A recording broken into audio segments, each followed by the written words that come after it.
Hello, good evening. My name is Judith Nelius, and today I'm going to answer some questions about Phase 4, Step 5.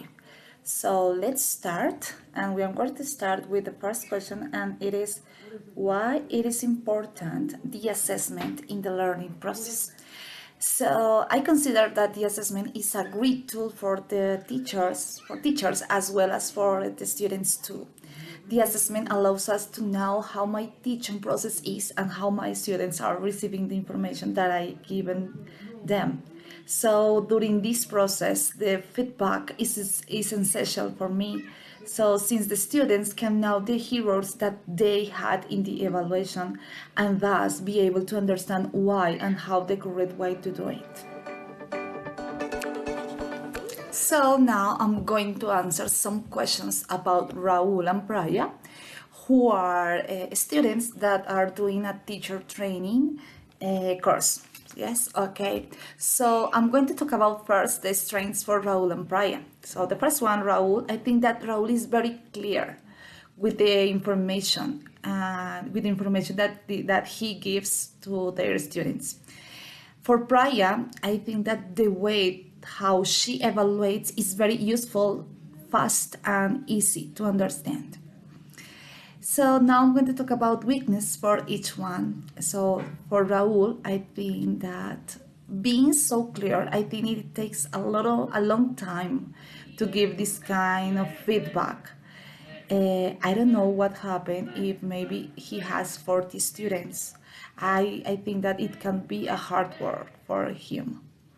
So a weakness for Praya, it is possible that many students may not understand what they mean when they state that there is a grammatical error without really knowing what the error was.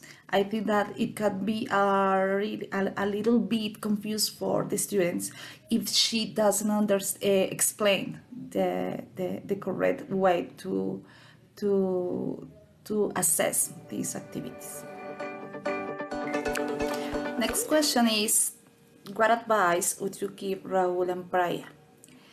So an advice maybe for Raul, it is to try to do simple things but show a very good evaluation. I don't know, maybe if he showed them the correct writing in the board and the students try to identify what are the correct mistakes, ready?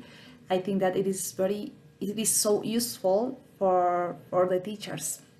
So for Praya, I think that she used an interesting way to evaluate, and I just to give an advice for her, it is to try to explain to the students when she is talking about, for example, GR, it is about grammar. Maybe that C, it is for capital letters, to try to explain to their students the correct way, or they try to understand what are the meanings of these simple words. If you were the teacher of this learner, which type of keyword would you choose to focus on in class and why? So I think that the students had a lot of mistakes in the grammar part. And it is important to try to explain, or I'm going to try to advise him that the principal or the main heroes that I found are the grammatical expressions in simple present when they can use the S in third person, for example, when they can use capital letters, or when they can use expressions like daily routines.